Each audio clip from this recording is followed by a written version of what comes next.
Network marketing समझाई कैसे जाए। इस वीडियो के अंदर मैं आपको एक स्टोरी सुनाने वाला हूं, एक ऐसी कहानी जो इंस्पायर कर सकती है किसी भी इंसान को नेटवर्क मार्केटिंग में ज्वाइन करने के लिए। और अगर आप जानना चाहते हैं वो स्टोरी क्या है और क्या आपको सामने वाले शख्स को बताना है जिससे वो आपके साथ ज्वाइन कर ले, तो ये वीडियो आप एंड तक जरूर देखना। अब ये वीडियो किसी अजनबी के बारे में नहीं है, ये वीडियो उस व्यक्ति के बारे में है जिन्हें आप बहुत अच्छे से जानते हैं। ये वीडियो है धीरूभाई अंबानी जी के बारे में। आपको पता है धीरूभाई अंबानी जी पेट्रोल पंप पे काम किया करते थे, और जब वो पेट्रोल पंप पे काम करते थे माइंडसेट उनका एक बिजनेसमैन वाला ही था। उनका माइंडसेट कभी भी नौकरों वाला नहीं था, एम्प्लॉयज वाला नहीं था। उनका माइंडसेट था कि मुझे कुछ बड़ा करना है। तो वो पेट्रोल पंप पे जब काम करते थे तब वो एक अपॉर्चुनिटी की तलाश में थे कि मुझे कुछ और मिल जाए कि मैं अपनी जॉब के साथ साथ भी कर सकूं। तो एक शाम हुआ क्या, एक खिलौने वाला पेट्रोल पंप पे आया और वो गाड़ी वाले को बोलता कि जो गाड़ी पे आती थी पेट्रोल पंप पे की पेट्रोल भरवाने के लिए, वहां पे आके बोलता कि मेरे से खिलौना ले लो, खिलौना ले लो। तो एक बार धीरूभाई अंबानी जी ने उस खिलौने वाले को बोला कि जरा इधर आओ, कितने का ये खिलौना? उस शख्स ने बोला ये खिलौना 100 रुपए का है। धीरूभाई अंबानी जी ने बोला अरे मैं इस खिलौने को खरीदना नहीं चाहता, मैं भी तेरी तरह बेचना चाहता हूं, ये बता तुझे कितने का पड़ा? मैं भी तेरे साथ यही काम करूंगा। मेरी शिफ्ट ओवर हो जाती है 5 बजे, मेरे पास 3 घंटे का टाइम होता है, तो 5 से 8 के बीच में मैं भी तेरे साथ ये खिलौने बेचना चाहता हूं। तो उसने कहा ये खिलौना मैं 70 रुपए का लाता हूं, यहां पे एक होलसेलर की दुकान है, वहां से मैं लेकर आता हूं, मुझे 70 रुपए का पड़ता है। उन्होंने पूछा कि कितने खिलौने बेच लेते हो तुम दिन में? तो उसने कहा बाबू जी 10 खिलौने, कभी 15 खिलौने बिक जाते हैं। तो मिनिमम दिन के 10 खिलौने बिक जाते हैं। तो एक खिलौने पे अगर 30 रुपए बचते हैं तो 10 खिलौनों पे 300 रुपए की कमाई हो जाती है। उन्होंने कहा ठीक है, 300 रुपए की कमाई दिन की हो जाती है, मैं भी करना चाहता हूं, मुझे बताओ कौन सी दुकान से तुम खिलौने लेकर आते हो। अब धीरूभाई अंबानी जी चले जाते हैं उस दुकानदार के पास जिससे वो खिलौने वाला खिलौने खरीदता था। अब वो होलसेलर सेम रेट बोलता है धीरूभाई अंबानी जी को कि 70 रुपए का खिलौना पड़ेगा, तुम खरीद सकते हो जितने चाहो उतने। तो धीरूभाई अंबानी जी बोलते हैं मुझे तुमसे 10 खिलौने नहीं चाहिए, मैं तुमसे कई खिलौने लेना चाहता हूं, और एक ही बार में पहला ऑर्डर 100 खिलौने से ज्यादा का दूंगा। अब मुझे बताओ कि कितने का मुझे प्राइस पड़ेगा और मैं रोज तुमसे 100 खिलौने खरीदूंगा। धीरूभाई अंबानी जी को वो होलसेलर बोलता है अगर ऐसी बात है तो मैं तुम्हें एक खिलौना 50 रुपए का दे दूंगा, 70 की जगह 50 का दे दूंगा। धीरूभाई अंबानी जी बोलते हैं ठीक है, मैं कल आऊंगा अपने साथ कुछ लोगों को लेकर, आप उन लोगों को खिलौने दे देना 70 रुपए के हिसाब से, और जो 20 रुपए बचेंगे, मतलब मेरी 50 रुपए में आपसे बात हो गई है, जो 20 रुपए बचेंगे वो मैं आपसे बाद में ले लूंगा, आप उन्हें 70 रुपए का दे देना। अब धीरूभाई अंबानी जी क्या करते हैं, अपने पेट्रोल पंप पे वापस जाते हैं।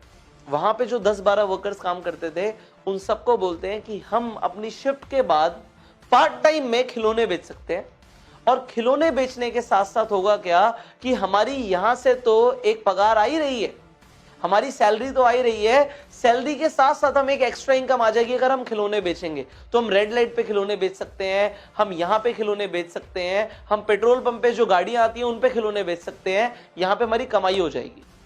तो सारे लोग कहते हैं तो बहुत बढ़िया बात है, हम सब चलते हैं।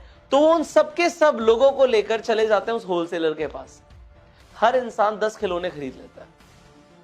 अब 10 लोग वहां पे पहुंच जाते हैं और 10 लोग 10-10 खिलौने खरीद लेते, तो कितने खिलौने बिक गए? एक बार में 100 खिलौने बिक गए, जैसा धीरूभाई अंबानी जी ने बोला था। अब वो लोग क्या करते हैं, रोज खिलौने बेचने लग जाते हैं। रोज वो उस होलसेलर के पास आते हैं, खिलौने खरीदते हैं और खरीदने के बाद जाके बेचते हैं। हर इंसान को कितने रुपए बच रहे हैं? एक खिलौने पे 30 रुपए की कमाई, तो 10 खिलौनों पे 300 रुपए की कमाई। आप लोगों को लग रहा होगा तो बहुत बढ़िया है, पर धीरूभाई अंबानी जी का सोचिए कि उन्होंने क्या किया। उन्होंने चला दिया यहां पे बिजनेस माइंड। अब 10 लोगों से उन्हें कितनी कमाई हो रही है ये जानते हैं। एक इंसान से उन्हें एक खिलौने के ऊपर 20 रुपए की कमाई होती है बिना कुछ किए। एक बार उन्होंने मिलवा दिया होलसेलर से, अगर वो 10 खिलौने खरीदते हैं तो 200 रुपए की कमाई होती है। और 10 लोग जब 10 खिलौने खरीदते हैं, मतलब 100 खिलौने बिकते हैं, तो उनकी 2000 रुपए की कमाई होती है। वो लोग मेहनत करके 3 घंटे पार्ट टाइम मेहनत करके 10-10 खिलौने बेच रहे हैं, और यहां पे एक बार मेहनत करके धीरूभाई अंबानी जी के कितने खिलौने बिक रहे हैं? 100 खिलौने बिक रहे हैं, और यहां पे वो 2000 कमा रहे हैं। ये फर्क होता है एक इंसान जो खुद मेहनत करके पैसा कमाता है और एक इंसान जो एक सिस्टम क्रिएट करता है। यहां पे इस स्टोरी के अंदर धीरू भाई अंबानी जी ने क्या किया, एक सिस्टम बनाया, एक नेटवर्क बनाया, एक नेटवर्क क्रिएट किया, अकेले काम नहीं किया। अब आगे क्या होता है इसे जानिए। और लोग जानने लग जाते हैं कि भाई तुम लोग जो पेट्रोल पंप पे काम कर रहे हो, ये खिलौने बेचते हो, उसमें फायदा क्या होता है। तो दूसरे पेट्रोल पंप के लोग भी इंस्पायर हो जाते हैं कि हम भी यही करेंगे। अभी तो एक पेट्रोल पंप के लोग खिलौने बेच रहे थे, अब 3-4 पेट्रोल पंप और साथ में थे।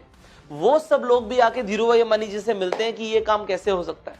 धीरू भाई अंबानी जी सेम काम करते हैं कि होलसेलर के पास ले जाते हैं, और जैसे जैसे लोग बढ़ जाते हैं वैसे वैसे धीरू भाई अंबानी जी की कमाई बढ़ जाती है।